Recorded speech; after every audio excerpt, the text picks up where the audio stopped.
Hello, আসসালামু আলাইকুম। কি অবস্থা সবার? This is Shashi from Shashi's diary. Recently দেশের যে পরিস্থিতি, কোনো নতুন ভিডিও বানানোর মন মানসিকতা আমার নেই। বসে বসে ফোনের মেমোরি খালি করছিলাম, পুরানো ভিডিওস আর পিকচার্স ডিলিট করছিলাম। তখন আমি খেয়াল করলাম কয়েক মাসের আগের একটা ভিডিও আমার এখানে রয়ে গিয়েছে। তো ভাবলাম নতুন ভিডিও যেহেতু বানাচ্ছি না, এটাই আজকে শেয়ার করি। সো আমি আমার বেস্ট ফ্রেন্ডের সাথে যাচ্ছি ওর একটা শো অ্যাটেন্ড করতে। আমার ফোনে পোকা কেন? হাই, হোয়াটস আপ প্রেডিট লেডি? দেখা হবে বিটিভিতে। আমরা দুইজন এত বছর ধরে একসাথে আছি, বাট ওর খুব কম শোই আছে যেগুলো আমি অ্যাটেন্ড করি। যেমন আজকের শোতে আমাকে ইমোশনাল ব্ল্যাকমেল করে নিয়ে যাচ্ছে। একটা মজার ব্যাপার হচ্ছে, আমাদেরকে মানুষ সবসময় এত বেশি একসাথে দেখে যে কিছু মানুষ মনেই করে আমিও ওর সাথে মিউজিক ইন্ডাস্ট্রিতে কাজ করি। এত টাইম আমাদের একসাথে স্পেন্ড করা হয়েছে। ঝিলিক তো আমাকে মাঝে মধ্যে বলে একটা ইনস্ট্রুমেন্ট শিখে ফেল, আমার সাথে জয়েন করেই ফেল। আজকে কেন জানি ওর মাথা গরম ছিল, সাথে আঙ্কেল আন্টিও যাচ্ছে না। তো ভাবলাম ওর মাথা ঠান্ডা রাখার জন্য হলো ওর সাথে আমাকে যেতে হবে। এই মেহেদির ভিডিও দেখে এখন আমার মনে পড়ছে, মানে এটা কত আগের ভিডিও। ওই টাইমে আমার হাতে মেহেদিও ছিল, আর এর মাঝখানে কত মাস চলে গেল আমি মেহেদি দিচ্ছি না। রেডি হয়ে ফার্স্ট ওর বাসায় গেলাম, দেন ওখান থেকে দুইজন একসাথে বের হয়েছি। বরাবরের মতো বাসা থেকে বের হয়ে যখনই আমি গাড়িতে অথবা রিক্সায় অথবা বাসে উঠে কোনো ভিডিও ক্যাপচার করি, ওই মোমেন্টেই রাস্তাঘাটে এমন ঝাঁকি খাওয়া শুরু করি, আমি বুঝি না রাস্তার সাথে আমার কি শত্রুতা। আজকে বেসিক্যালি ওর একটা লাইভ শো ছিল, স্টেজ শো না। খুব কম শো অ্যাটেন্ড করলেও যতগুলো শোই আমি অ্যাটেন্ড করি, সেটা স্টেজ শো হোক কি লাইভ শো হোক কি কোনো টক শো, আমি না ওর কথার মাঝখানে গানের মাঝখানে সবসময় হারিয়ে যাই। একা থাকলেও আমার বোর হওয়ার কোনো চান্সেস থাকে না। She is such a good singer. আর আজকে ওকে মাশাআল্লাহ অনেক বেশি প্রিটি লাগছে। আমরা অলরেডি ভেন্যুতে চলে এসেছি। ভেন্যুর নামটা নিলাম না, কারণ এই ভেন্যু আর আগের মতো নেই। যাওয়ার সাথে সাথে আমি ওকে বললাম ও যাতে সাউন্ড চেকে চলে যায়, আমাদের অলরেডি লেট হয়ে গিয়েছে, রাস্তায় জ্যাম ছিল। কিন্তু আমি একা বোর ফিল করব দেখে ও সেখানে যাচ্ছে না, বাকি সবাই কিন্তু সাউন্ড চেক করছে।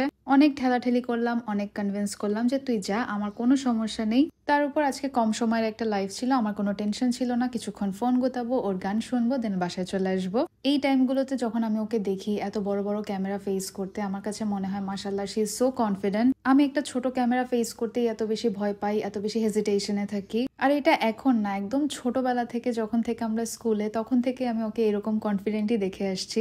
ওর সামনাসামনি এই কথাগুলো কখনো বলা হয় না, কারণ আমি যদি একটা ভালো কথা বলি ও মনে করে আমি ওর ফ্রেন্ড, আমি তো ভালো কথা বলবোই। এজন্য ভিডিওর মাধ্যমে প্রায় সময় ওকে আমার জানিয়ে দেওয়া লাগে যে I am so proud of her. যাই হোক, ওদের সাউন্ড চেকে অনেকক্ষণ সময় লাগছিল। আমি কিছুক্ষণ বাইরে এসে হাঁটাহাঁটি করছিলাম, এখানে একটা নিউজ পেপার দেখলাম, ওইটাও পড়া শুরু করে দিলাম। 5-10 মিনিটের জন্য চোখের আড়াল হয়েছিলাম। সে আবার মানুষ পাঠিয়ে আমাকে ডেকে এনেছে। ভেতরে গিয়ে দেখি শো অলরেডি শুরু হয়ে গেছে। এই টাইমেও তার টেনশন আমি কোথায়। অনেকক্ষণ তো আমার কথা শুনলেন, এবার কিছু গান শুনে আসি চলেন।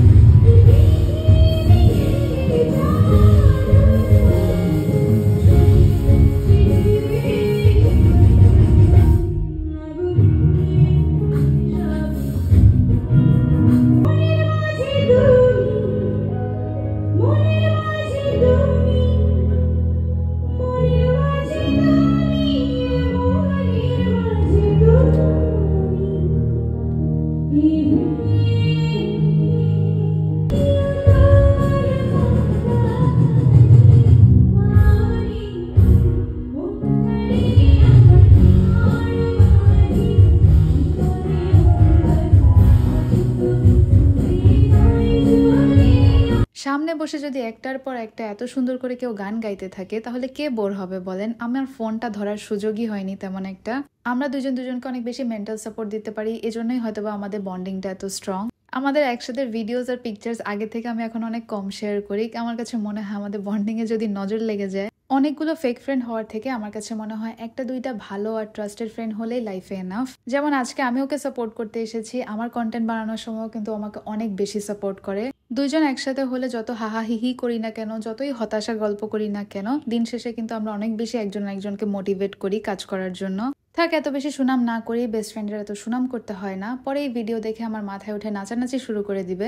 খুবই ভালো একটা শো ছিল, যেটা আপনারা টিভিতে দেখেছেন, সেটা আমি লাইভ এনজয় করেছি। ওখান থেকে বের হয়ে আমাদের দুজনের খিদে লেগে যায়, পরে আমরা চলে যাই গালিটোজে। যদিও অনেক আগের একটা ভিডিও, কিন্তু দিনটা ভালোই ছিল, তাই ভাবলাম মেমোরি হিসেবে এটা শেয়ার করি আপনাদের সাথে। ভিডিও শেষ করার আগে একটা কথা জানিয়ে রাখি, বন্যার্থদের সাহায্য করার জন্য কিভাবে সাহায্য করব, কোথায় ডোনেশন করব, এগুলো নিয়ে আমিও অনেক কনফিউজ ছিলাম। আমি কি করেছি, কতটুকু করেছি সোশ্যাল মিডিয়া, সেটা আমার দেখানোর ইচ্ছে নেই। অনেকেই ডোনেশন করতে চাচ্ছেন কিন্তু কোন বিকাশ নাম্বারে দিবেন, কোন ব্যাংক অ্যাকাউন্টে পাঠাবেন ট্রাস্ট করতে পারছেন না। আমি নিজেও কয়েক ভাগে করেছি, যেটা ইজিয়েস্ট সেটাই আপনাদের সাথে শেয়ার করছি। বিকাশে ডোনেশন নামে একটা অপশন আছে। বিকাশ অ্যাপটা ওপেন করে ডোনেশন অপশনে গেলেই দেখবেন অনেকগুলো অর্গানাইজেশনের নাম আসছে, অনেক renowned. As-Sunnah, Bangladesh army, red crescent, BRAC, অনেকগুলো অপশন আছে যেটাতে আপনাদের ট্রাস্টওয়ার্দি মনে হয় সেখানে আপনারা ডোনেট করতে পারেন। সো আজকের ভিডিওটা এই পর্যন্তই। Thank you so much for watching.